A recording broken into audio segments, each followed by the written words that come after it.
et bienvenue sur ma chaîne YouTube Une fille manager. Je suis Valérie Richard et comme chaque semaine, je viens t'aider à te sentir confiante et légitime dans ton rôle de leader.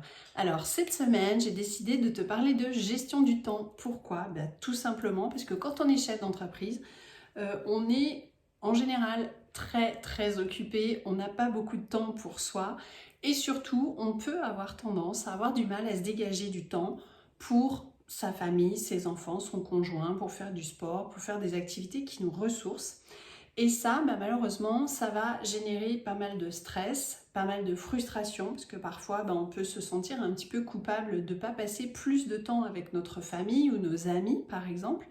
Ça peut aussi générer des difficultés au niveau du sommeil, parce que on travaille tard le soir, et moi, c'est ce qui m'est arrivé pendant longtemps. Je travaillais le soir en me disant, tiens, je vais refaire une tâche ou deux, et puis ça va me prendre un quart d'heure, une demi-heure. Et finalement, en fait, je repartais pour une heure et demie de travail, ce qui fait que, au moment de m'endormir, j'avais le cerveau en ébullition et j'arrivais absolument pas à m'endormir parce que je pensais à 10 000 trucs à la fois. Donc, effectivement, je sais que quand on est comme ça, très stressé, qu'on a le travail en tête, qu'on a du mal à couper finalement, et que finalement on est tout le temps en train de penser à notre entreprise, à ce qu'on devrait faire, à ce qu'on devrait dire à notre équipe, etc. Tout ça, c'est une charge mentale supplémentaire, c'est une source de préoccupation et ça nous empêche parfois de nous sentir vraiment pleinement épanouis. Donc aujourd'hui, moi je vais te partager 5 conseils que j'ai mis en place moi pour ma propre gestion de mon temps dans ma vie d'entrepreneur, et c'est aussi ce que je préconise aux clientes que j'accompagne et ça fait vraiment une différence puisque moi j'ai des retours super positifs de plusieurs clientes qui me disent que effectivement elles arrivent beaucoup plus à couper et à s'investir davantage dans leur vie, notamment avec leurs enfants. Donc ça, c'est top. Alors, avant de rentrer dans le vif du sujet, si tu penses que cette vidéo peut aider une autre femme chef d'entreprise comme toi, n'hésite pas bien sûr à la partager ou à la liker. Alors, c'est parti pour les 5 conseils. Premièrement, note dans ton agenda et bloque un temps en fin de journée que tu appelles comme tu veux. Ça peut être temps famille, temps pour moi, temps libre, peu importe. Mais bloque-toi un pavé de temps, ça peut être 1 heure et demie, 2 heures, peu importe, à partir de l'heure théorique de fin de ta journée. Pourquoi c'est important de le noter dans l'agenda?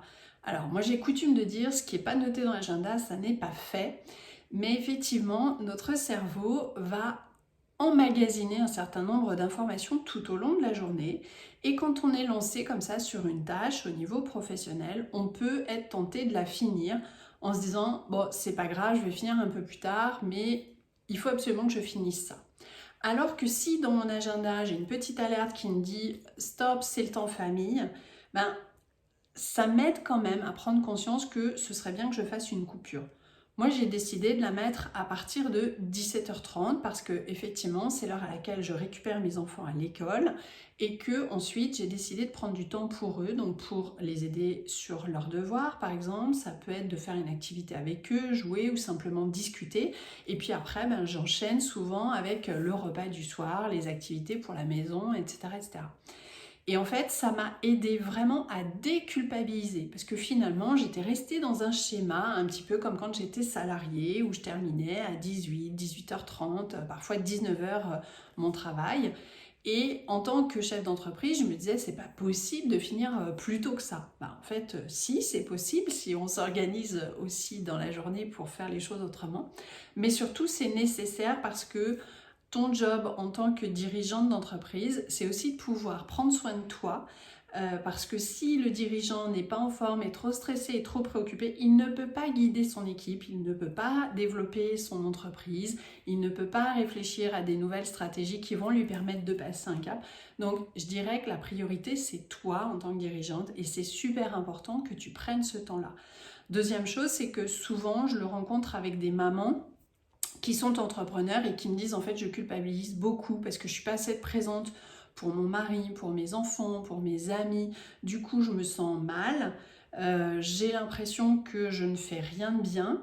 Donc le pire, c'est que parfois, je vois certaines femmes qui vont essayer de continuer à travailler, donc de gérer certains mails, de prendre certains appels de clients le soir, pendant le temps du repas avec les enfants, pendant le moment où on prépare, où on fait les devoirs, etc. Et puis en fait, elles sont hyper frustrées parce qu'elles ne sont vraiment pleinement ni dans leur travail, ni vraiment dans leur vie de famille.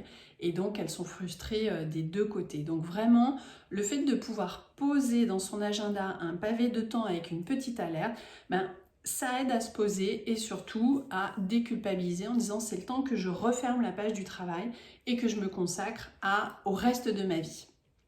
Deuxième conseil que je te donne, c'est qu'au moment où tu termines ta journée de travail, que tu fasses la liste en fait de toutes les tâches que tu as à faire le lendemain matin en priorité. Alors, tu peux bien sûr te lister tout ce que tu as à faire tout au long de ta journée, mais la priorité, c'est de commencer par les tâches les plus importantes. Et plutôt que de les avoir en tête et que ça te réveille peut-être dans le courant de la nuit où tu te dis mince, j'ai encore ça à faire demain, il ne faut absolument pas que j'oublie de rappeler tel client ou d'envoyer un mail à machin, le fait d'avoir pris 5 minutes avant de quitter ton bureau et d'avoir listé simplement toutes ces notes, ça t'aide encore une fois à te libérer l'esprit pour ensuite être pleinement présente dans le temps que tu vas consacrer à ta famille et à tes amis ou à ta vie perso. Et puis aussi, ça t'aide à être plus organisée, donc plus productive dès le lendemain matin. Troisième astuce, ça va être de pouvoir peut-être t'accorder du temps juste avant de t'endormir pour faire une activité qui te ressource. Donc ça peut être de la lecture, ça peut être de la méditation, du yoga, ça peut être pourquoi pas de regarder une série Netflix ou un documentaire à la télé. Mais ce qui est important, c'est après t'être consacré à ta vie de famille peut-être, de prendre aussi un temps pour toi, pour te ressourcer, pour aussi faire baisser le niveau de stress et puis faire une activité qui t'apporte du bien-être. Parce que là aussi, ça va t'aider à mieux t'endormir, à mieux te reposer et puis ça t'aide à canaliser ton énergie, à te ressourcer. Donc ça, c'est super, super important. Autre chose qui va être importante de faire, c'est de pouvoir réfléchir, et c'est mon quatrième conseil, à toutes les tâches que tu pourrais déléguer. Donc pour ça, ce que je t'invite à faire, c'est vraiment de lister toutes les tâches que tu as aujourd'hui et de te dire est-ce que ce sont des choses que je peux déléguer, donc soit en interne dans ton équipe, soit peut-être en externe auprès d'un prestataire extérieur, pourquoi pas, d'un prestataire freelance, pourquoi pas, et de pouvoir passer à l'action très rapidement pour mettre en place ce système et déléguer certaines de tes tâches. Il ne faut pas oublier qu'en tant que dirigeant d'entreprise, tu ne peux pas non plus être les mains dans le moteur et en même temps t'assurer que la qualité de ton travail soit vraiment au rendez-vous et que tu te projettes vers l'avenir avec des stratégies de développement et que en plus tu puisses développer ton équipe comme tu le souhaiterais. Tu peux pas être de partout, donc il faut choisir et ta priorité, c'est effectivement de pouvoir exercer dans ta zone de génie, pouvoir faire les tâches qui t'incombent en tant que PDG, en tant que dirigeante.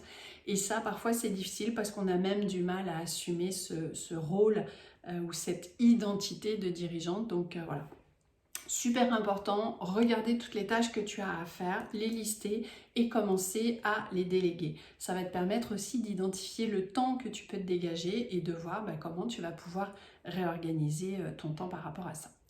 Et puis enfin, cinquième conseil et le dernier, mais non des moindres, qui a notamment vraiment aidé une de mes clientes dernièrement, c'est de laisser ton téléphone portable soit dans ton sac, soit dans une autre pièce le soir quand tu rentres.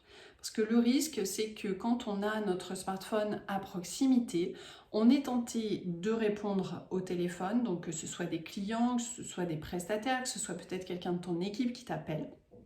Donc ça, on ne veut pas puisqu'on est sur notre temps de famille. On peut être tenté d'aller gérer certains mails urgents. On regarde juste un petit coup d'œil vite fait sur son téléphone, sauf qu'en fait, on se reprojette dans son travail et donc on n'est pas pleinement présent et concentré avec, encore une fois, ses enfants, son conjoint, ses amis ou dans l'activité que tu es en train de faire pour toi. Donc, c'est pas ce qu'on veut. Et le fait aussi de laisser ton portable dans une autre pièce ou dans ton sac, c'est aussi un moyen de te libérer, entre guillemets, de vraiment faire cette coupure, encore une fois, avec ta journée de travail. Et puis, de pouvoir te consacrer à toi et à ta famille. Donc c'est vrai que parfois ça peut être un peu violent, ça peut être un peu difficile à mettre en œuvre, mais vraiment quand on fait l'effort, parce qu'au départ ça nécessite un petit effort, eh bien on voit la différence. Et la plupart des femmes chefs d'entreprise qui ont pu mettre ça en place et que j'ai guidées dans cette routine, j'allais dire, m'ont dit à quel point elles se sentaient mieux, elles vivaient pleinement les moments avec leurs enfants et elles se disaient que ben, voilà, elles étaient vraiment dans leur rôle de maman et aussi d'entrepreneur, parce que quand elles revenaient, je dirais, après dans les moments de travail où elles reprenaient leur téléphone, c'est quand les enfants étaient couchés ou le lendemain. Et là, elles étaient beaucoup plus productives parce qu'elles avaient une énergie qui était bien meilleure finalement. Donc voilà un peu les 5 conseils que je peux te partager. Dis-moi en commentaire celui qui te parle le plus, que tu aurais envie de tester, de mettre en place. Moi, je serais ravie en tout cas de pouvoir échanger. Et puis, je te souhaite bien sûr une très belle semaine. Je te dis à lundi prochain pour une nouvelle vidéo. Bye bye.